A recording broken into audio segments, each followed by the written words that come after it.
कारक। तो पाठ 10 कक्षा 7 व्याकरण सुधा। तो व्याकरण यानी कि हिंदी व्याकरण की पाठ्य पुस्तक है। तो हिंदी व्याकरण में कारक का बहुत ज़्यादा प्रयोग होता है। बिना कारक के कोई भी वाक्य आप नहीं प्रयोग कर सकते।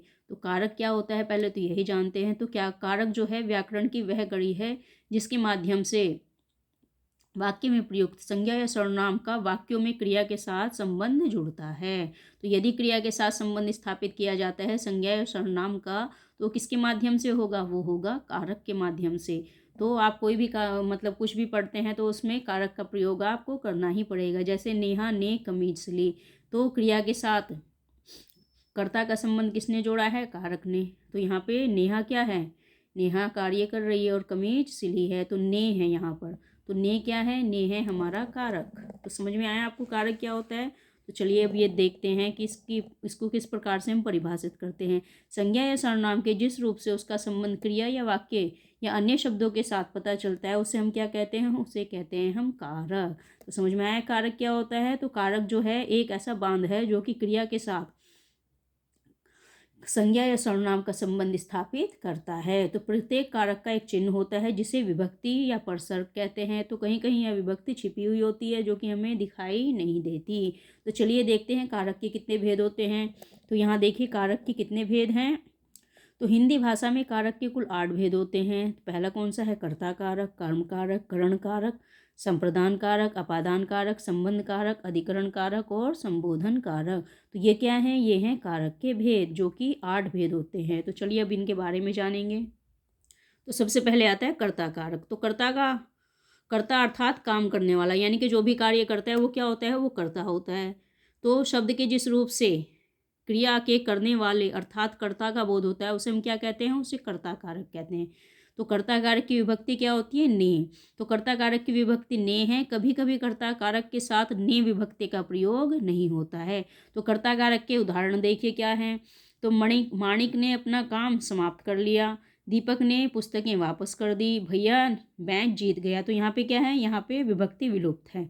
तो समझ में आ गया, जहाँ पे कोई कार्य कर रहा है तो वो वहाँ पे कौन सा होगा? वहाँ पे ने, यानी कि कार्य किसी न किसी के द्वारा हो रहा है। तो यदि कोई कार्य कर रहा है तो वहाँ पे कौन से कारक का प्रयोग होता है? वहाँ पे कर्ता कारक का प्रयोग होता है।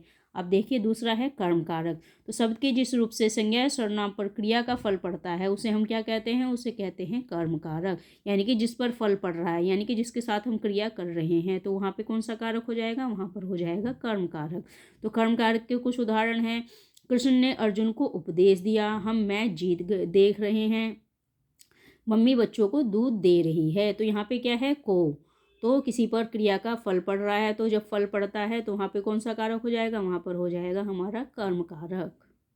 तो यहाँ पर देखिए कर्म कारक की पहचान संज्ञा या सर्वनाम के शब्दों के साथ आए परसर्ग को से होती है। तो परंतु वाक्य में कभी कभी जो है परसर्ग उपस्थित नहीं होता है, यानी कि परसर्ग के भी कर्म प्रयुक्त होते हैं। ऐसे वाक्यों में कर्म की पहचान के लिए क्रिया के साथ क्या लगाकर प्रश्न किया जाता है। जैसे बच्ची यहाँ पर जो है मम्मी बच्चों को क्या दे रही है? तो दूध दे रही है। तो कर्म 2 तरह के होते हैं, प्राणीवाचक यानी कि गौण कर्म और अप्राणीवाचक यानी कि मुख्य कर्म। तो प्राणीवाचक कर्म में को परसर्ग होता है जबकि अप्राणीवाचक में को परसर्ग का प्रयोग नहीं होता है। तो समझ में आ गया दोनों में क्या अंतर है? ये एक छोटा सा अंतर होता है। अब है करण कारक। करण कारक की विभक्ति क्या है? से, के द्वारा।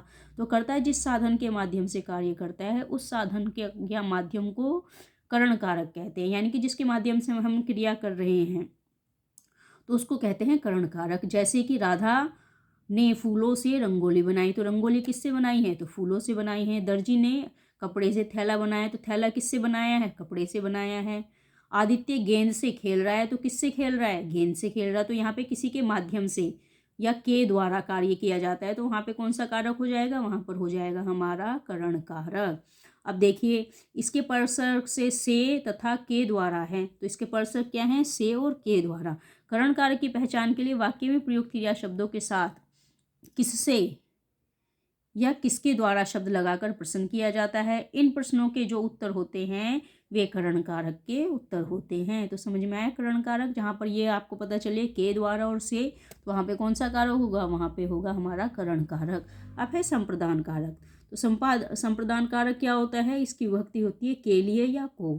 तो कर्ता जिसके लिए कार्य करता है या जिसे कुछ देता है, उस भाव को बताने वाले शब्द को हम क्या कहते हैं, उसे कहते हैं हम संप्रदान कारक। तो देखिए यहाँ पर कुछ उदाहरण दिए गए हैं। माँ ने ऋचा के लिए गुड़िया खरीदी, तो यहाँ पे के लिए है ना। तो छात्रों ने अपनी अध्यापिका को फूल दिए, तो यहाँ पे को है। चाचू ने आशु के लिए नए कपड़े खरीदे, तो यहाँ पर भी के लिए है। तो संप्रदान कारक की विभक्ति क्या है, के लिए या को। तो यहाँ पे जो हम किसी के लिए कार्य करते हैं तो वहाँ पर कौन सा हो जाएगा, संप्रदान कारक। तो संप्रदान कारक विभक्ति चिन्ह को, के लिए, हेतु है। संप्रदान कारक की पहचान के लिए वाक्य में प्रयुक्त क्रिया के शब्दों के साथ किसको, किसके, किसके लिए और किसके हेतु शब्द लगाकर प्रश्न किया जाता है, तो हमें उत्तर क्या मिलता है, हमें उत्तर मिलेगा संप्रदान कारक का। अब है अपादान कारक। तो अपादान यहाँ इसकी विभक्ति है से और अलग होने पर। तो संज्ञा या सर्वनाम के जिस रूप से एक वस्तु का दूसरे से अलग होने या दूरी बताने, सीखने, तुलना करने, डरने तथा लजाने आदि का भाव का बोध होता है, तो उसे हम क्या कहते हैं, उसे हम कहते हैं अपादान कारक। तो देखिए इसके उदाहरण कुछ दिए गए हैं, अलग अलग प्रकार से हैं। तो सबसे पहले क्या है, अलग होने के लिए। तो पत्ता पेड़ से गिरता है, तो कहाँ से गिर रहा है, पेड़ से गिर रहा है, तो अलग हो रहा है। दूरी बताने के लिए, नेहा कुछ ही देर में जनकपुरी से हरिनगर पहुंच गई, तो यहाँ पे क्या है, दूरी बताने के लिए। तुलना करने के लिए, सपना मीनाक्षी से ज़्यादा व्यवहार कुशल है, तो यहाँ पे क्या है, यहाँ पे तुलना की गई है किसकी, सपना की मीनाक्षी से। डरने यानी कि यदि किसी को डर लग रहा है, मैं अजनबी को देखकर डर गई, तो यहाँ पे क्या है, अजनबी को देखकर डर गई, तो यहाँ पे क्या है, डरना। लजाने, यमुना तट पर कान्हा से राधिका जी लजा गई, तो यहाँ पर क्या है, यहाँ पर लजाने के लिए है। तो समझ में आया अपादान कारक क्या होता है। तो इस प्रकार से होता है हमारा अपादान कारक। तो अपादान कारक का परसर्ग से होता है। अपादान कारक की पहचान के लिए वाक्यों में प्रयुक्त क्रिया शब्द से जहाँ, कहाँ, से तथा किसके से शब्द लगाकर प्रश्न किया जाता है। इन प्रश्नों के जो उत्तर आते हैं वे कौन से होते हैं, वो होते हैं हमारे अपादान कारक के। तो यहाँ पर हमें कुछ ध्यान देना होगा। करण कारक और अपादान कारक दोनों की विभक्ति से होती है, पर दोनों में अंतर होता है। करण कारक से का प्रयोग साधन के अर्थ में होता है तथा अपादान कारक में से का प्रयोग अलग होने यानी कि किसी चीज़ से अलग होना, दूरी बताने, डरने, लजाने, करने आदि के अर्थ में प्रयोग होता है। जैसे इंद्र पेन से लिखता है, तो क्या होगा, यहाँ पे होगा करण कारक। हिमालय से गंगा निकलती है, तो अपादान कारक, क्योंकि अलग हो रही है। तो समझ में आया, जहाँ पे अलग होते हैं, लजाते हैं या दूरी बताने के लिए प्रयोग किया जाता है, तो वहाँ पर क्या होगा, वहाँ पर होगा हमारा अपादान कारक। तो इस प्रकार से है हमारा अपादान कारक। अब है संबंध कारक। तो संबंध कारक का तो सभी को पता होगा, का, के, की, रा, रे, री। तो क्रिया के साथ संज्ञा के जिस रूप से उसका वाक्य में प्रयुक्त अन्य संज्ञाओं अथवा सर्वनामों के साथ आपसी संबंध का पता चलता है, तो उसे हम क्या कहते हैं, उसे कहते हैं हम संबंध कारक। तो देखिए इसके उदाहरण, मीरा की सहेली ने पुरस्कार जीता। तो किसकी सहेली ने, मीरा की सहेली ने। तो की है, मेरा घर पास में ही है, तो यहाँ पे क्या है, मैं। यह भाभी की साड़ी है, तो यहाँ पे क्या है, की। तो इसके चिन्ह क्या है, का, की, के, रा, री, रे, ना, नी, ने। तो ये सारे हैं हमारे संबंध कारक के चिन्ह। तो संबंध कारक की पहचान के लिए वाक्यों में प्रयुक्त संज्ञा शब्दों के साथ किसका, किसकी, किसके शब्द लगाकर यदि प्रश्न पूछा जाता है, तो उत्तर क्या मिलता है, उत्तर मिलता है संबंध कारक का। तो संबंध कारक होगा, तो वहाँ पर किसका प्रयोग होगा, किसका, किसकी, किसके। तो ये सारे शब्दों का प्रयोग जहाँ पर होता है वहाँ पर क्या होता है, संबंध कारक। अब है अधिकरण कारक। तो संज्ञा तथा सर्वनाम के जिस रूप से क्रिया के होने के अवसर, आधार, स्थान या समय का पता चलता है, तो उसे हम क्या कहते हैं, उसे कहते हैं अधिकरण कारक। तो अधिकरण कारक के कुछ उदाहरण हैं। आकाश में तारे चमक रहे हैं, तो में। छत पर कपड़े सूख रहे हैं, तो पर। फल टोकरी में रखे हैं, तो कहाँ रखे हैं, टोकरी में रखे हैं। तो यहाँ पर कौन कौन सी विभक्ति है, यहाँ पर विभक्ति है में और पर। तो में तथा पर अधिकरण कारक के चिन्ह यानी कि विभक्ति है। क्रिया के साथ कहाँ लगाकर प्रश्न पूछने पर जो उत्तर प्राप्त होता है वे अधिकरण कारक होते हैं। तो समझ में आया अधिकरण कारक। अब है संबोधन कारक। हे, अरे इसकी विभक्ति होती है। जिन संज्ञा शब्दों का प्रयोग किसी को बुलाने, पुकारने अथवा संबोधित करने के लिए होता है, उसे हम क्या कहते हैं, उसे कहते हैं संबोधन कारक। तो देखिए यहाँ पर कुछ उदाहरण दिए गए हैं।